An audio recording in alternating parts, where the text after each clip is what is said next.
what's up mga master, and we're back. Nandito na kami ngayon sa sa resort, sa campsite. At ayan, maganda yung panahon ngayon dito. Walang ulan, tahimik. Tapos medyo payapa yung dagat. Ayan. So, ideal to para mag-fishing. Pwede na kami makapag-fishing nito mga master. Wala pang guest, no? Kami pa lang. Sinalubong kami ni Paring Mar. Birthday pa lang niya, birthday niya ngayon. Hindi nagsabi. Ayan, so doon kami magpipishing. Doon sa area na yun. Yung ganda naman dito. Ganda ng ambience dito mga master. Malamig ang hangin, mabango yung paligid, amoy dagat, tapos malinis. So diba, malinis yung lugar. Maririnig mo lang yung ano lang talaga, tunog ng dagat. So pwede rin naman ako magtayo ng tent ngayon, matulog dito sa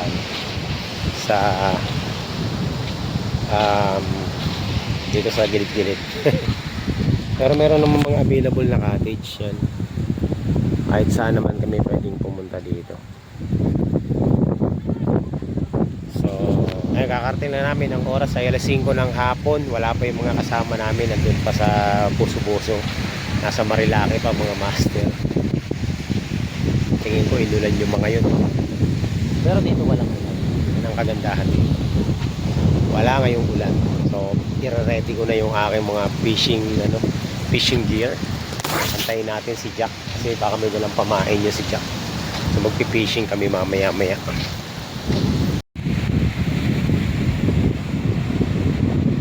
Yan.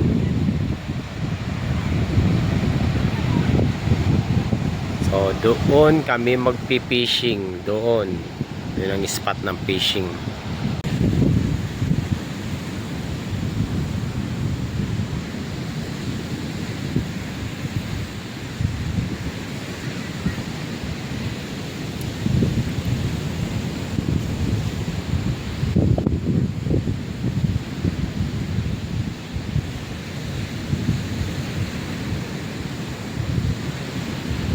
Lakad-lakad muna tayo mga master.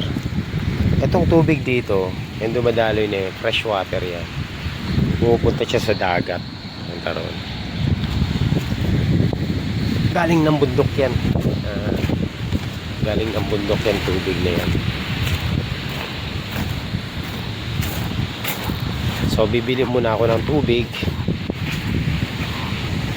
Ito, ano to ginagamit ng mga mangingisda dito para sa isda. Linulubog nila yan dyan. Dyan pumapasok yung mga isda. Mamaya magna night fishing kami. So ayan mga master, dalawa pa lang kami ni Tatay Owe ditong guest, no? Wala pang tao, kami pa lang. Payapa yung resort. So ayan, bibili muna ako ng tubig para meron kaming inumin saka pang saing-saing.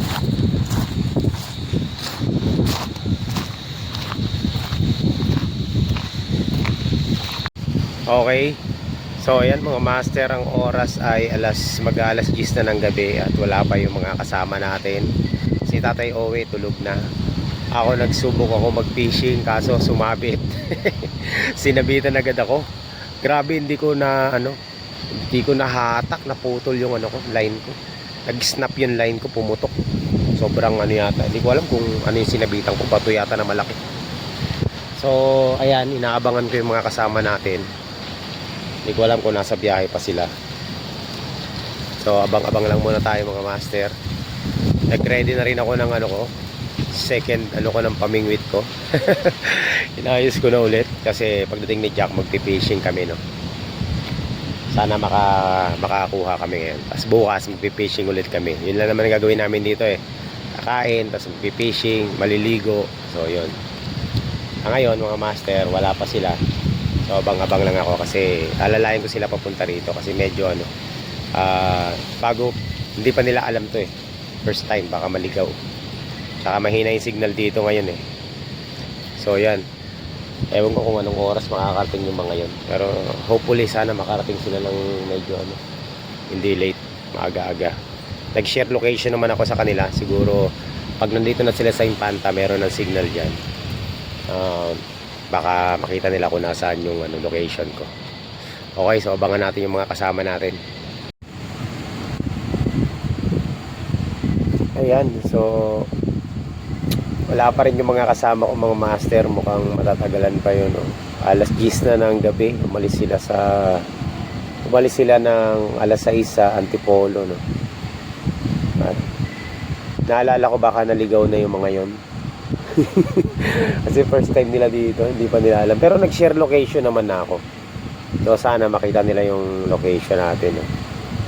At hindi kasi sanay bumiyahe na malayo. Ng gabi yung mga kasama natin. So ako hindi pa rin ako matutulog kasi nga antayin natin sila. And magpipishing pa ako mga master. So titingnan natin kung makakahuli pa tayo ngayon. Ako lang mag-isa dito sa dito sa tabing dagat sa resort mo. Walang guest, kami lang itatayo yan nandito. Walang mga tao naglalakad. Sobrang tahimik ng lugar. Ito maganda rito talagang relax ka dito sa Sulok Beach Resort. Dito sa General na car. So yan, antay pa rin tayo. Siguro mga 30 minutes or 1 hour na dito na yung mga yun. Baka mag-chat na sa akin. Susunduin natin sila dun kasi medyo mahirap yung daan dito na nakita nyo naman kanina. Alright, so yan, update ko na lang kayo mamaya.